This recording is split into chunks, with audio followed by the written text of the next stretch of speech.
Ashford, feel good out with Sam Griffin and Nigel Jones. Get set for the weekend with a healthier, happier you. Whoa. Friday lunchtime from 12:30 on the Sam Griffin Show. Radio Ashford, mid 07 and 1 FM or on your smart speaker.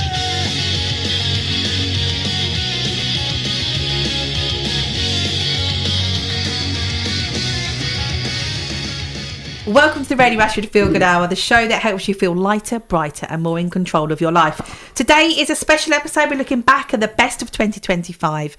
We had 15 Feel Good Hours. That's crazy. And Nigel Jones is with me, best-selling author of Walking Back to Happiness, certified hypnotherapist, NLP practitioner and founder of 9 Kilometres by 9am.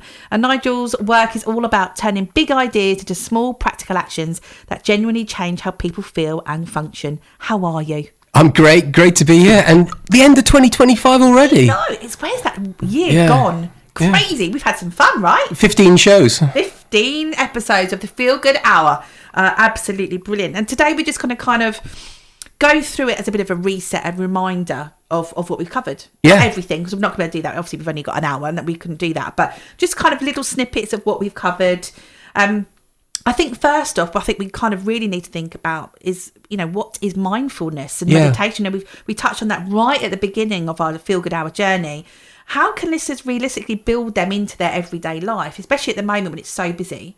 Yeah, so mindfulness is basically the skill of noticing what's going on right now. Yeah. And sort of stepping outside yourself and just having a non-judgmental view of it. Yeah. And it's so important that you do that for good well-being, because one of the things I learned early on is that your body never leaves the now. It's always in the now, and the only thing that leaves the now is your mind, where you go back to the past and start worrying, or you have anxiety over the future.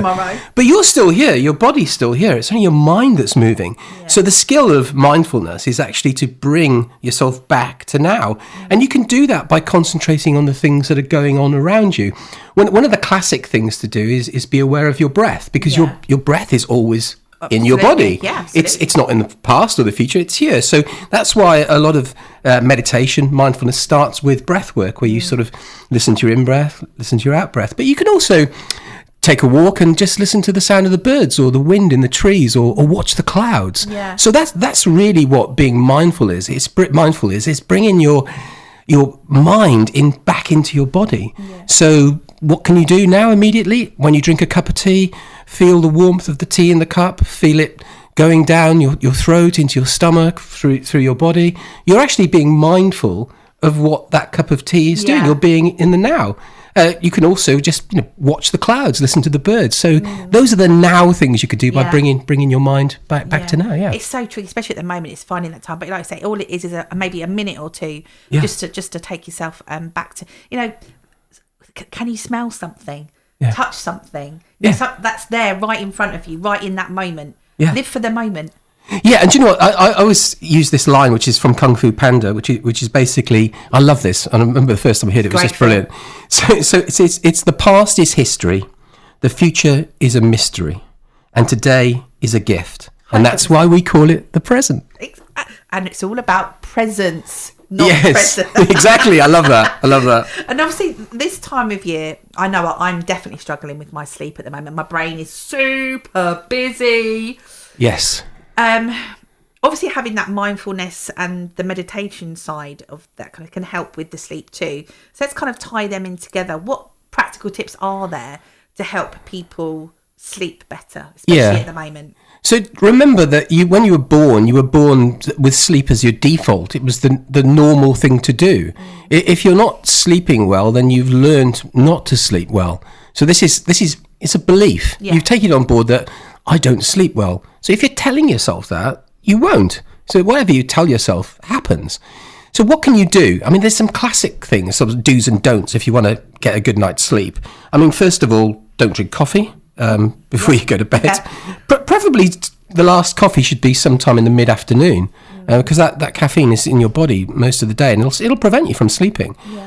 Similarly, alcohol as well. There's a massive misbelief that a few drinks will get me a good night's sleep, and that's just so untrue, because you won't get REM sleep, which is a major part of sleep, where your emotions are sort of rejuvenated. You might get a couple of hours where you're zonked out, but you'll wake up then, and you'll get hangxiety, where you sort of like can't get back to sleep because you're a bit worried about what you might have said, when you were drinking. So don't eat too close to going to bed. Mentioned coffee and alcohol. The other key thing is really don't take your phone into the bedroom with you. I mean, this is one of the major problems at the moment, is people are doom scrolling just before they fall asleep. In fact, a lot of people just fall asleep with their phone on top of them. Face planting when it drops. Yeah. And why aren't I sleeping? Maybe that's something to do with it. That might be have something. So those are the don'ts. Do's: dim the lights in the bedroom, make it very dark in there. Maybe try earplugs if there's a bit of noise that you don't want to listen to. Meditate. Just 5 minutes, 5-10 minutes, and just listen to your breath as you lying there in bed. Those are the things to do. Definitely, absolutely brilliant. I love these tips. I need to do more of these this Christmas. Now, I think this is one of my favourite subjects we talked about, is phobias. Oh yeah, that was a great show. It's a great one. What are the most common ones, and how can, say, hypnotherapy help? Yeah. So the latest figures, I think, are 10 million Brits suffer from some form of phobia. Wow. Yeah, that's huge, isn't it? It's huge. It's a big number. So if you look at the actual top 10 phobias, heights is by far the biggest one, a fear of heights. Right, okay. And it's something like 23% of British people actually have some form of fear of heights. But the difference between a fear and a phobia is when it's a fear that's so extreme it affects your life. Yes. So you can still be scared of heights, but it might not be a phobia.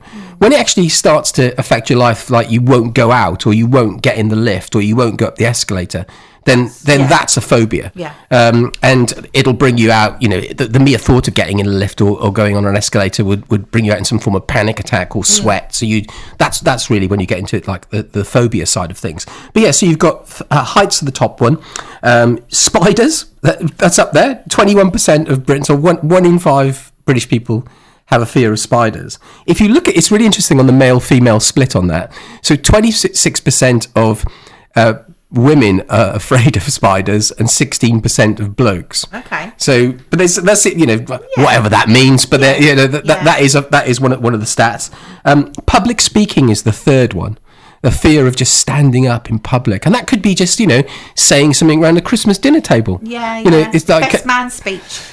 Yeah, but people actually they'll worry themselves sick over that. It's crazy actually. So you've got public speaking. Snakes is up there. Enclosed spaces. Going to the dentist? No, I'm kind of there. Yeah, but that sound of that drill can just drive people, off the scale. Can I just go back a little bit though? Yeah. Snakes. Yes. We don't really have any in England, no. So why is that so high? Yeah. Because we're not exposed to them. It must be, and this is really a guess. Well, I think it's to do with the movies and TV. I mean, snakes have snakes never see. Well, you never see like a snake portrayed as a real good guy, do you? I mean, I suppose it comes back to the Bible with Adam and Eve and the snake absolutely. And stuff. But so they always have a bad reputation, and so therefore that comes in from childhood. The cartoons we're looking at so true have nasty snakes. Yeah, sorry, I just had to retract back to the snake thing, because I think that's crazy. Yeah. But what was the last one? Sorry. Yeah, so we're talking about hypnotherapy. It's so important to, if you've got a phobia, to get it seen to, because you can just cure it immediately within an hour session. Yeah. Because what the classic things about phobias is if there was a spider on the table now here, and I'm not scared of spiders, but you are, it only means that's in my mind and your mind. The spider's not changed. It's the same thing. Yes, so the spider's the spider, but your view of it is like, oh my God, it's fairy and scary. But my view is, I don't mind it. So therefore, it's not, the spider's not the problem. It's your mind and how you look at it, how you represent it. And you can change that immediately with hypnotherapy. I love that. Nigel is still with me. How are you? I'm very good. Settled in. Yeah, very to our settled. Recap of 2025. Yes. Now, throughout most of our sessions that we've been speaking about, happiness is kind of at the forefront of all of it, I think. Yeah, it underlies everything. And you always say it's just a thought away. That's right. What do you mean by that? Well, what do I mean by that? The easiest way to describe this is our thoughts control our emotions, and our emotions control our behaviour. And it's really that simple. So whatever you're thinking puts you in a type of mindset. There's a great quote from Henry Ford, which is over 100 years old, and he said, whether you think you can or you think you can't, you're probably right. And this is so true. You know, whatever you think becomes your reality. And really, it's all about changing the way you think. And so there are really two extreme worldviews. There's a worldview which is the grateful view, which is I'm not owed anything. I've been given an opportunity in life to experience life. That's one extreme. Yeah. And then you've got another extreme, which is the ungrateful view, which is, I deserve more. I've had a lot of things, but I really want to have a bigger house or more things. You're always chasing more stuff. And really, happiness is not there. Happiness is when you focus on what you have. Yeah. And what I've learned over the last 5 years of going down this sort of mindfulness well-being route, and my book is called Walking Back to Happiness. It's central to everything. Is that there are three things, I guess, that keep you stuck in a non-happy place. And the first of those is thinking about the things you can't control. Because what's the point in worrying about something that is completely out of your control? It's a waste of time. Yeah. So that's the first thing. The second thing is focusing on the things that you don't have. That just leads to so much unhappiness. Like, if you say to someone, I want to, let's take an example. I want a salary of £40,000. You get that. Once you've got it, you want 80. Yeah. Once you get that, you want 180. Yeah. You always want more and more and more and more. So it's that focusing on stuff you don't have, like it's lack all the time. And that's a massive driver of unhappiness. And the other thing is being not in the now, not being mindful. And when you're not in the now, you're worrying about the past or you're worrying about the future. So what is happiness? You will turn those three things on their head and focus on the things that you do have. Just say, write down what you have and what would it feel like if you lost them all tomorrow? Would you miss them? Of course you would. So give them some respect now, and you'll be surprised that happiness is in that. It's in what you've already got. And then the other thing is literally look at the actual things you can focus on which are in your control. And really the only thing in your control is your thoughts. Yeah. You. So think the right things. Start thinking, I'm going to have a great day today. That will make you happy. Attitude of gratitude. Exactly, yeah. And the last thing, just onto it, is literally be present. Yeah. Because the more present you are, the better life is. Absolutely. Now, obviously, I think there are people that are thinking about New Year's resolutions and goals set in for 2026. It's an age-old concept that some it works for, some it doesn't. Yeah. But if there are people that are thinking about setting goals for 2026, how can they make them stick? Because many people do it and give up relatively quickly. Yeah. Any tips to keep it going? Yeah. Look, the thing I always do is say, look, use the 1-6-4 rule. Okay. And so the idea here is think of one thing that you're going to do in 2026 that when you look back on that year, that'll be the thing you talk about. 2026, that was the year I climbed Ben Nevis. Yeah. Or that was the year I wrote a book. That was the year I did this. One big thing. Then the 6 things, every other month, so every 2 months, 12 months in a year, 6 things, do something that puts you outside your comfort zone. Okay. Maybe it could be simple, going for a 10-mile walk between 2 cities, or go for a swim in the sea at 6 a.m. in the morning. Yeah. But you'll talk about that. February, I went for a swim in the sea. Yeah, so 6 things, write them down. And the last thing, the 4 rule, every quarter, so every season, develop a daily habit. So that could be, I'm going to do 50 press-ups, or I'm going to write down 3 things I'm grateful for. So every quarter you have a daily habit. So let's say the first season is I'm going to write 3 things down I'm grateful for.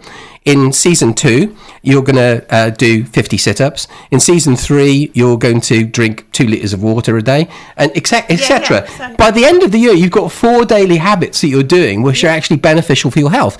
So the 164 rule, if you did them all, if you look back at like the year and you'd done the 164, I tell you what, you'd be thriving. You would have had one of the best years of your life, because look, you've got a massive achievement, 6 big things, and 4 new daily habits. Absolutely. Wow. If you're doing that, you're streets ahead of the game. Smashing it. Smashing it. The Radio Ashford Feel Good Hour with Sam Griffin and Nigel Jones. Get set for the weekend with a healthier, happier you. Friday lunchtime from 12:30 on the Sam Griffin Show. Radio Ashford 107.1 FM. Or on your smart speaker.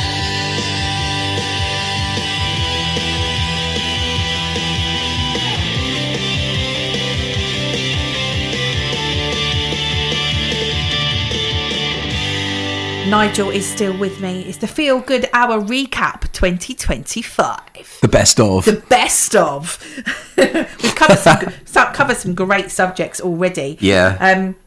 Now, this is one of your favourites, and probably one of my favourite one that we talked about, is limiting beliefs. Yeah. And how they hold us back. Yeah. Because basically our brain is doing that. Yeah. Come on, let's talk about it. Okay, so beliefs are assumptions that we hold to be true, which means they're not true. Yeah. Yeah. Yeah. So we when we're born, there are no beliefs in that baby's head. No. They acquire them from mum and dad, from school children, from the internet, from social media. That's how you get beliefs. Yeah. The good news is, because you've acquired them, you can unacquire them. And a lot of us live our whole lives with beliefs or which is just simply not true. You know, we're walking around with an inner voice saying to ourselves, I'm not good enough, or I can't do this. it's too late for me to do that. I'm over the hill. What a load of rubbish. Yeah. You know these Never too late.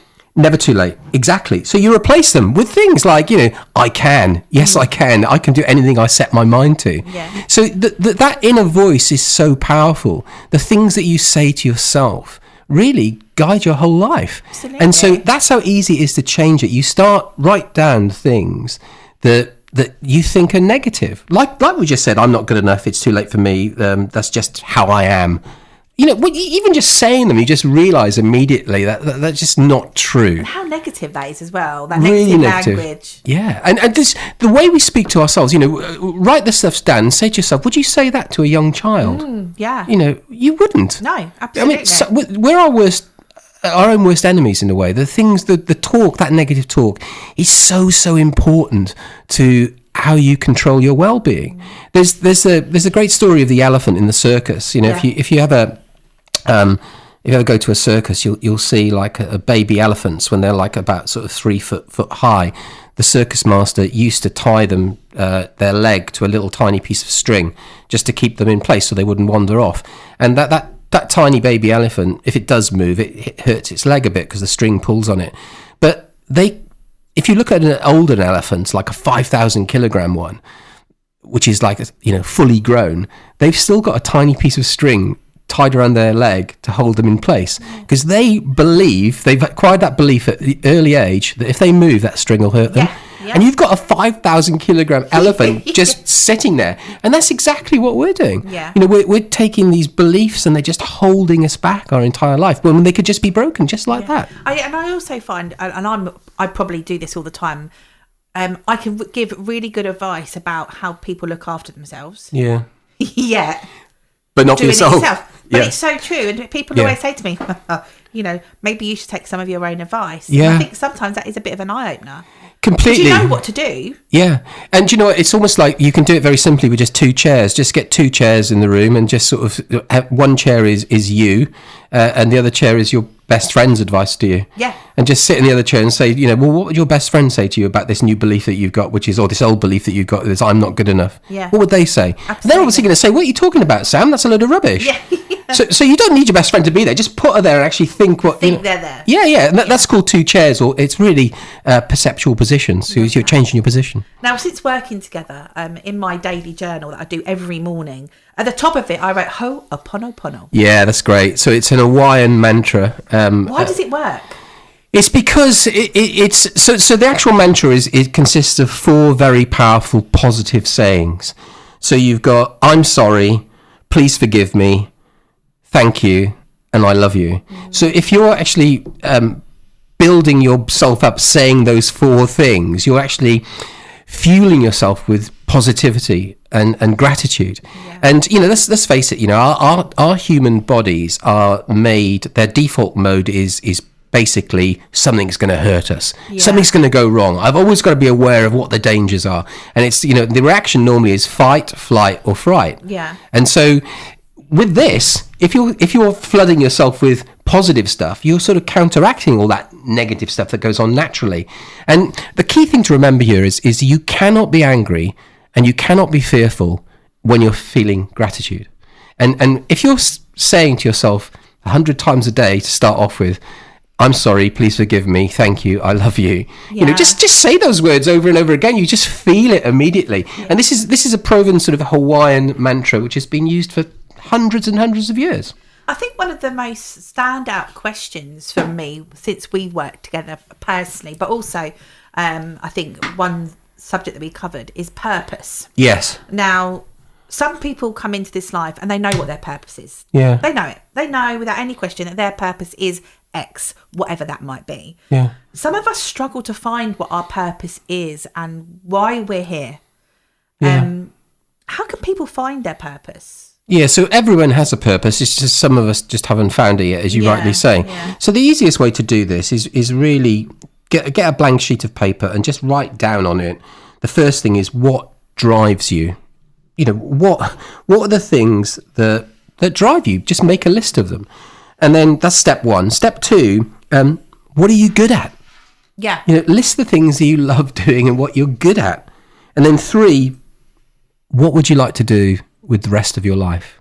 Yeah. And, so you're starting to put together there a good solid list of what your purpose is. Yeah. And then the final bit really is to put together from there some form of statement. That is of who you are and what you want to achieve. It might be, I want to help others. I want to learn. I love learning. I love helping others. And that a purpose is as simple as that. Yeah. And I'm going to be grateful for what I have and love of learning and help others. It doesn't have to be that deep. It doesn't have to be that gracious and grand. Yeah. It could be something small. Remember, it's not your job. So it's more of a mission as opposed to like a career. So if your purpose, for example, is I love helping others, you could be a doctor, but also you could be someone who works in a charity as a volunteer. Yeah. They're living the same purpose, but they're doing different things. So it doesn't have to be grandiose. No. It can be something really, really simple. Yeah. And those are normally the most powerful ones. And most rewarding sometimes. Yeah. If you go to the Japanese island of Okinawa, they have the highest proportion of people who live to over 100 in the globe. And there, they don't stop working. They literally they work till they die, and because their jobs are literally on that island are the things that give them purpose. Gives them joy as well. Yeah. And there's a few studies done on that. It's really worth just putting that into Google. It's called Okinawa and people over 100. I love it. So if you feel like you've gone through life and you haven't had a purpose, or you're thinking to yourself now, what can I do next that's more purposeful in my life? Yeah. Write it down. Yeah, and there's the old joke, the thing about your purpose is the thing that you'd like to have on your gravestone. It's like it's nice to have. He cared for others. Yes. That's as opposed to he was an accountant. We're going to talk about RAS and why do the questions we ask ourselves matter so much. Yeah. We often have conversations with ourselves. Yeah, of course. Yeah. So the RAS or RAS stands for the reticular activating system. It's frightfully, very long name. But this is the system that's operating behind the scenes that's keeping us going. And a good example is if you can know how the RAS works, you can use it to actually your own devices and goal setting, and things can happen positively for you. So let's take an example. Let's say we're both trying to work out the name of an actor in a movie, and we're racking our brains, but we can't think of the name, and we give up. And then about 3 days later, you're walking in the park with your dog, and all of a sudden you go, Burt Reynolds.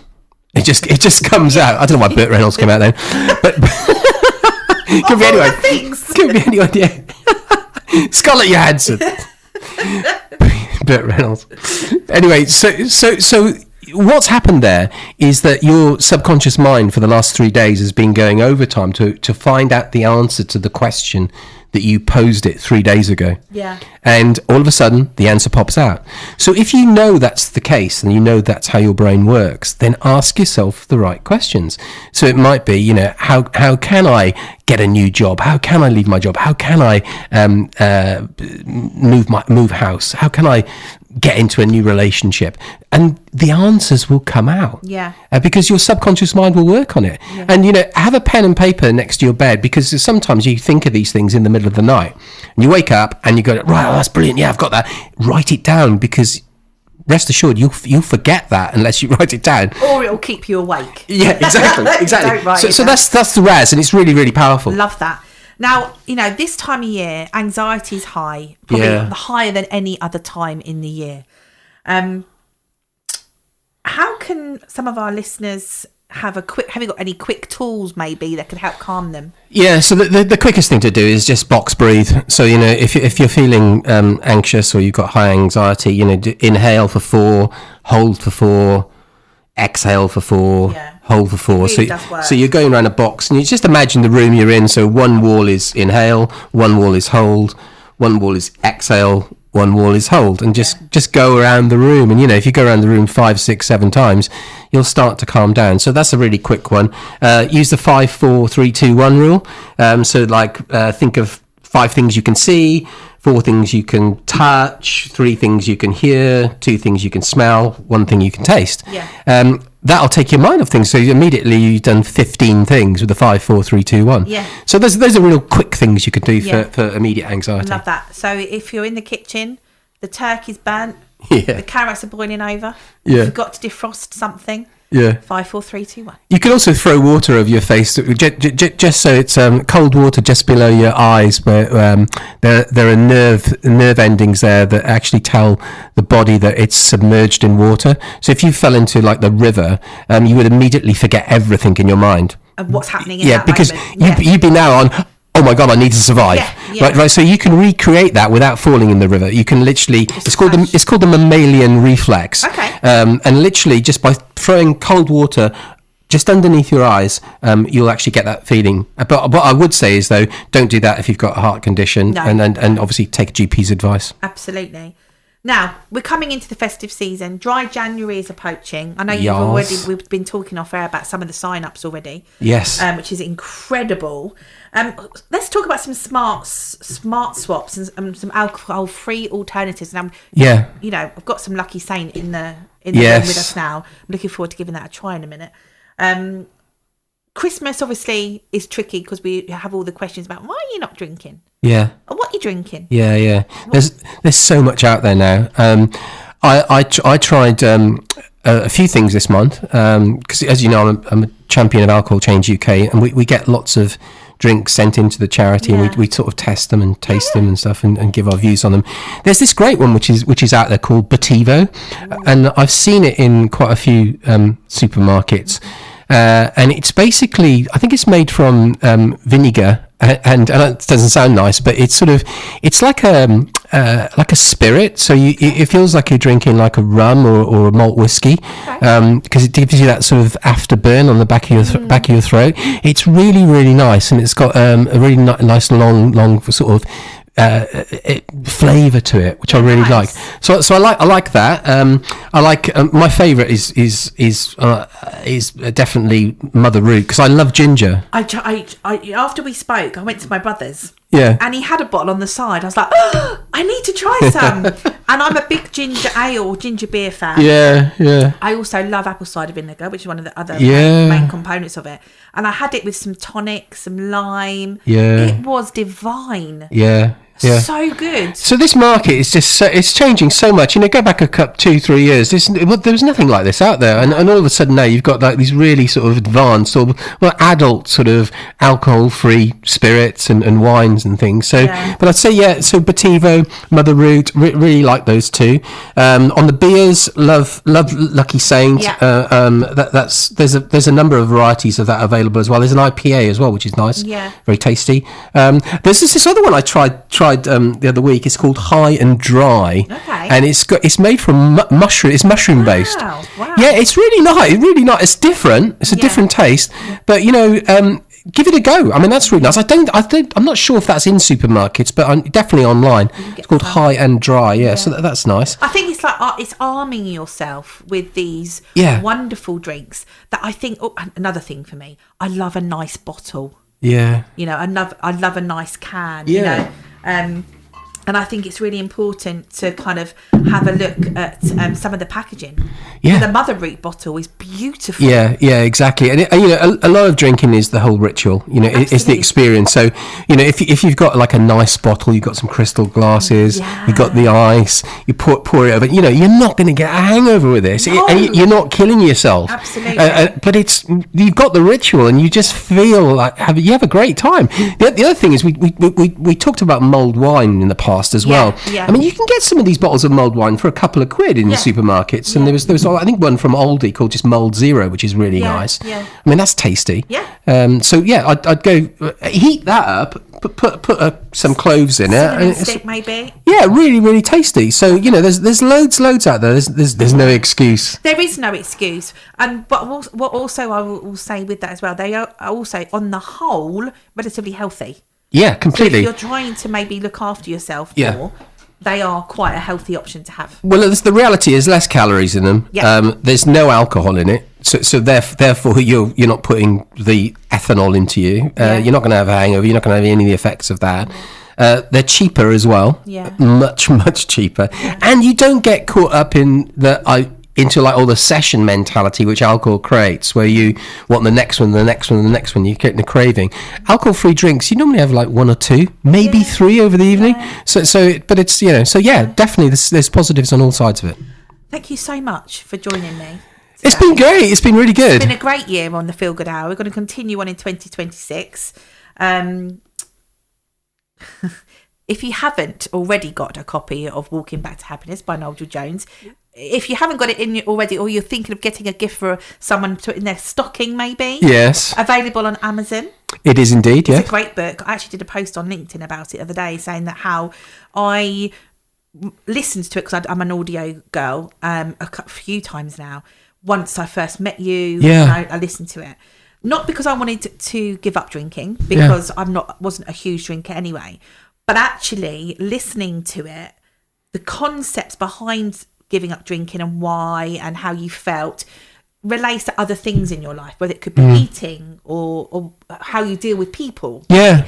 It's been such a help for me. Oh, thank you. And I highly recommend it. So if you haven't got a copy, grab one, or get it, download it and listen to it online, because it is so good. Yeah, thank you very much. And we're also, the book Walking Back to Happiness is an official supporter of Dry January. Amazing. So for every copy we sell, we're going to give some of the profit to Alcohol Change UK and the Dry January cause. Yeah, making a difference in so many ways. I love that. Have the best Christmas. And you, Sam. It's been lovely. And I'll see you in the new year. Yep.